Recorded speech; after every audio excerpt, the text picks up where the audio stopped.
چنانچہ امام احمد بن حنبل کے پاس پہنچ گئے۔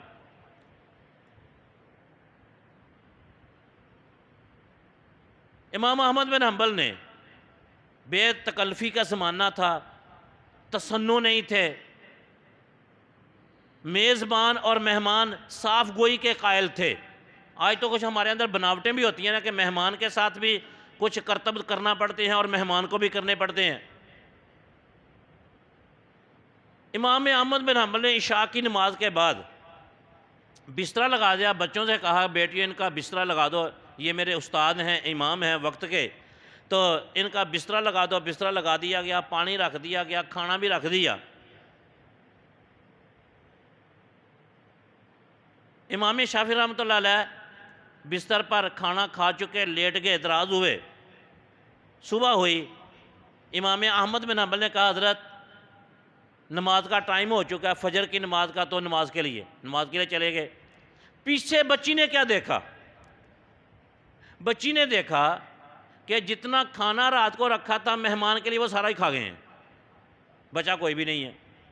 پہلے تو یہ تعجب ہوا کہ یار یہ کیسا مہمان ہے، یہ کوئی اس زمانے کی بات ہے، آج کے زمانے میں بھی اگر یوں کوئی مہمان کھانا کھا جائے تو تعجب ہوتا ہے، جنیاں روٹیاں رکھیں ساری کھا گئے نے۔ پھر وہ تعجب دو طرح سے ہوتا ہے کہ ہمیں کم کھانا رکھا ہے یا ہمیں رکھنا چاہیے تھا، وغیرہ وغیرہ۔ باہر نماز پڑھ کے گھر آئے تو امام احمد بن حنبل نے امام شافعی سے پوچھا کہ رات کیسی گزری، اور بچی نے یہ بھی دیکھا کہ پانی کا لوٹا جو وضو کے لیے رکھا تھا وہ تو ویسا ہی پڑا ہے۔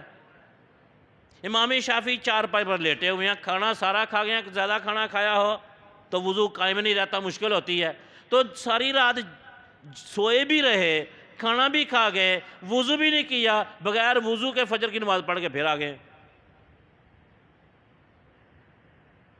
امام احمد بن حنبل نے استاد محترم سے پوچھا کہ کیسی رات؟ جی بڑا بہترین سفر، رات میری اچھی گزری ہے، بڑی شدت کی بھوک تھی، یہ حالات راستے میں پیش آئے، وغیرہ وغیرہ، لیکن میں ساری رات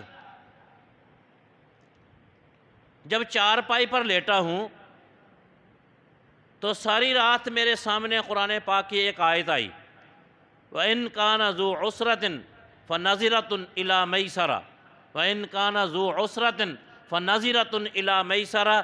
اس میں مقروض آدمی کے لیے پیغام ہے کہ اگر کوئی قرضہ لے لیتا ہے اور قرضہ ادا کرنے میں مشکل پیش آ رہی ہے، وہ آپ سے مہلت مانگتا ہے، تو اس کو سہولت پیدا کر دو، اس کو مہلت دے دو کہ چلو بھئی آسانی کے ساتھ اپنا قرضہ ادا کر لو۔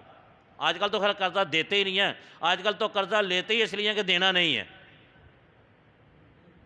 یہ تو ان کے لیے مسئلہ ہے جنہوں نے قرضہ ادا کرنا ہے۔ امام شافعی نے کہا کہ میں جب رات چارپائی پر لیٹا یہ آیت میری دماغ میں آ گئی، پھر میرا دماغ ایسا اس پر چلا، ایسا چلا، میں نے 108 مسئلے اس آیت سے قرض کے ضمن میں استنباط کیے ہیں، ساری رات اسی میں گزر گئی ہے۔ لہذا جواب مل گیا بیٹی کو کہ جو پانی کا لوٹا پڑا ہے مجھے وضو کی ضرورت ہی نہیں رہی۔ ساری رات تو میں جاگتا رہا اور اسی آیت پر غور کرتا رہا۔ اسی کے ساتھ صبح طلوع ہوئی اور امام شافعی نے فرمایا کہ احمد تمہارے گھر کے کھانے کی کوئی برکت ایسی تھی کہ مجھے رات ساری کھانا بھی سارا کھا لیا، وضو کی ضرورت بھی پیش نہیں آئی، اور ساری رات میرے دماغ کے اندر اسی آیت کے بارے میں ہی باتیں آتی رہی ہیں، کوئی اور غلط خیال بھی نہیں آیا، یوں ہی میں نے ساری رات گزار دی۔ یہ تمہارے گھر کے حلال کھانے کی برکات ہیں جو مجھ پر ظاہر ہوئی ہیں۔ یہی امام احمد بن حنبل رحمۃ اللہ علیہ ایک دفعہ سفر پر نکلے، راستے میں ایک مسجد میں رات گزارنا پڑ گئی کسی بھی وجہ سے۔ مسجد میں ٹھہرے تو مسجد کے خادم یا امام یا جو بھی تھے انہوں نے عشاء کے وقت دروازے بند کرنے سے کہا کہ بھائی آپ مسافر ہیں لیکن میری ڈیوٹی ہے کہ میں ان دروازوں کو بند کرنا چاہتا ہوں، آپ کسی اور جگہ قیام کر لیں، قیام کی اجازت نہیں ہے۔ یہ کوئی ایسی تعجب والی بات نہیں، آج کے زمانے میں بھی ہے۔